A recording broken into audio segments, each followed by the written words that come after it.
So if you're running a construction business, ChatGPT-5 is now a no-brainer for you. It's free to use, which is amazing, and it's the new default in ChatGPT. And it finally helps with real builder work. So your quotes, your supplier pricing, your risk assessment, your client communications. In this video, I'm going to show you exactly how you and your team can get the most out of it. Now, the first thing is ChatGPT-5 has deeper reasoning automatically included. So that means you get clearer, you get more reliable answers, and there's fewer time-wasting errors too. They've managed to get rid of some of the hallucinations that were there in the previous version. So that's going to be much more usable for your office and your site. Now, I still recommend that you use the Plus version, which is a paid membership. It's about $20 a month. I'm not sure what it is in the UK. I think it's about £20. And that really gives you a little bit of headroom to use it a bit more and some reliability. Now, you can stay on the free version, and what I really recommend is if you're the business owner, you upgrade to the paid version of it and let your staff use the free version, because all staff members now, or all free version members, will actually get the ChatGPT-5 model, which is incredible that they've actually released that. Unbelievable really that they've actually dropped a subscription back to free and you get even more features, which is very, very rare, but that's what they've done. So that means it should save you a little bit of money. Now, one of the downsides for being on the free version is that you have got a cap of how often you can use the ChatGPT-5 model. But all it means is if you manage to hit the 5 limits, then it just reverts you back to a lower model, which is called their ChatGPT-5 Mini. Now, that's okay. The mini version is actually still better than the O3 model that you may have previously been used to. So it still means that your team can move on with their everyday tasks. Now, one thing it has got, which is really awesome, is that you no longer have to pick your different modes. So if I just share screen here, you now notice at the top here, if you clicked on the ChatGPT-5, you used to have loads of different models there, so you could select from 4.0, 03, 04, and it started getting really confusing on what model you should now select. But the great thing about version 5 is that you no longer need to have all these different versions, it will just pick it for you. You may have noticed though that on the paid plan, you do get the 5 Pro and the thinking model, which gives you much more thorough answers. That's great if you're using the paid version, if you want to do some real deep research and get some really good answers. So you want to play around with that too.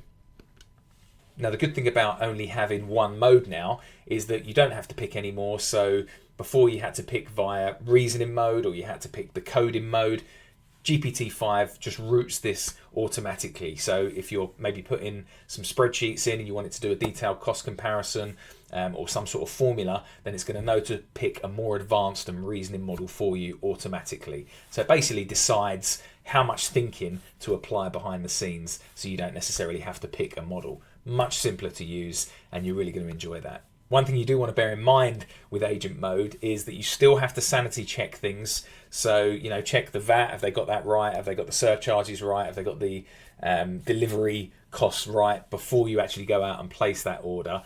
You need to bear in mind that at the moment, agent mode is going to speed you up, but it doesn't replace your judgment. It's not quite there yet, but it's an excellent tool to help you streamline things. Another awesome feature that GPT-5 has is that you can now have tools and connected apps that are built right in to the GPT-5 model. So if I just show you how that works, if you just click on the plus button there and go down to more, you'll notice here you've got the option of connecting your Google Drive, your OneDrive, or your SharePoint, but it has much more options than that. If you click on use connectors, and you'll notice here we've got different sources available. So if I click on those sources, I've already connected my Google Drive, so that's on, and I've already connected SharePoint.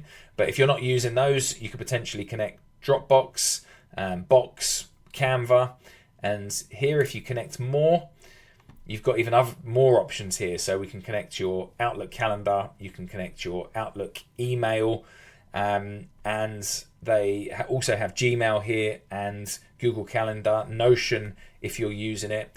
So a lot of different connectors here that you're able to use. Now, what this simply means is that GPT-5 is going to search those actual folders for you. So if you've connected your Google Drive, then what GPT-5 is going to do, and you can ask it a specific question. I need to find this document, or I need to understand, let's say, for example, you had all your SOPs saved, your standard operating procedures saved in a Google Drive. You could then type a question, let it connect to that drive and say, how do I do this? Where do I find the SOPs for this? Or what's the right video to watch? And it would connect you straight to your Google Drive and find that for you. So that's an awesome tool. One of the downsides at the moment is it's not actually allowing you to select specific folders or limit it to specific folders. So it's actually searching your entire Google Drive or your entire OneDrive. I'm sure that's a feature that's come in, but just bear that in mind. For privacy, you are giving it access to absolutely everything. The other great thing too is that you can use it for your calendars. So you could just come in the morning and say, give it a quick prompt. What have I got on today? What do I need to know? And it's just going to give you a quick summary of everything that you've got on that day. Another great feature that it has is select to edit. And this is where you get to highlight and rewrite certain bits of text. So say, for example, you've asked your ChatGPT to write a full client email, or maybe a schedule of works, or a risk assessment, something like that. Then let's just show you how that works. Rather than editing the whole document, you can just get it to highlight and rewrite specific ones of that, which can make it really useful. So let's just put a quick prompt in here. Write me a Facebook post for Friday. I haven't got any ideas, just write me something out that you think is going to work. So this is now going to give me a little post, and this is just for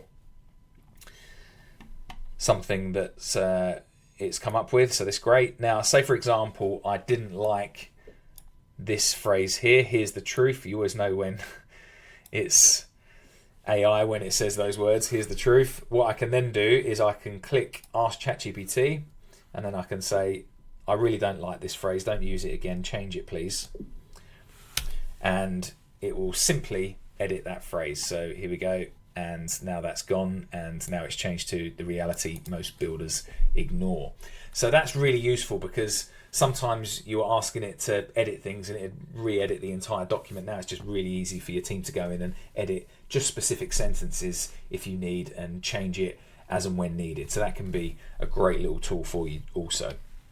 Now, one feature I absolutely love with the desktop version, and this is on a Mac, is that when you download the desktop app, it can take immediate screenshots of things and then provide you some context around it. So I think this is a really great feature, but this is the desktop, not the browser version, not the web version. And what you can do simply from the desktop is you can hit a plus sign and you can take a screenshot, and it will pick whatever page you need. So if I wanted to select a Google Chrome page, all I can do is hit plus, take screenshot, take a picture of my Google Chrome page, and it's going to add that in. Now, interestingly enough, the Google Chrome page that I've just added is a WhatsApp for Business page. So this could be really useful for you if you've got tons of messages coming through on your WhatsApp for Business page on your computer. You could then simply use ChatGPT-5 and give it a simple prompt like this. This is the WhatsApp updates for the day. I would like you to turn this into a daily diary, and I would also like you to turn this into a daily update email for the client. And you could hit enter on that, and it's going to be able to do that for you. So that's really useful too. If you're getting constant WhatsApp messages, you can then leverage ChatGPT, the screenshot feature on the Mac, to be able to do things like that. So you can see clearly how that's going to save you plenty of time. So here's a quick update on our agent. Has it worked out the cheapest price yet for materials? As you can see, we're now about 10 minutes in, and it's still capturing the cheapest prices of sand and cement. So it's going through and trying to work out if it's available or not. We'll come back to this. And here we can see our results. So it's given me the cheapest, ranked it in order 1, 2, 3, 4, 5. So I've got all my merchants here. It's got all the prices, put it in a table for me, and a combined cost. So that's pretty useful. And I could now say to it, please turn this into a spreadsheet, and it will put that into a table for me. So as you can see, the agent can actually be really useful. It's also great, I know this is a side point and not really for your construction business, but if you're trying to book hotels and restaurant bookings, things like that, it's also really useful for that sort of thing too. So as you can see, I'm really loving some of these features of ChatGPT-5. It's only been out for less than a week at the moment, so I'm just still having to play around with it. Some of the things that I'm really excited to test are how it can potentially price up projects. We know already that if you attach spreadsheets into it, that it's going to be able to analyze those. It can analyze supplier quotes and tell you your risks and things like that with projects. That's great for things like that already. It's still not quite there with really accurate pricing, but that surely is only 6 to 12 months away, and I'll be testing that and letting you know as soon as that becomes available. But what a useful tool it's going to be. I'm absolutely loving AI at the minute and really happy to share some of these tools with our clients and share it with you on YouTube, what I think is going to help you progress in your business. If you want to know more about how we can support you building out AI tools or suggesting the right AI tools for your business, then feel free to leave a comment below or reach out to one of our team members and we can show you exactly how the right systems and processes with an AI add-on can really streamline your construction company. But for now, hope you enjoyed that. Please like it and subscribe, and feel free to share it with any other builders that you think might get some value out of this.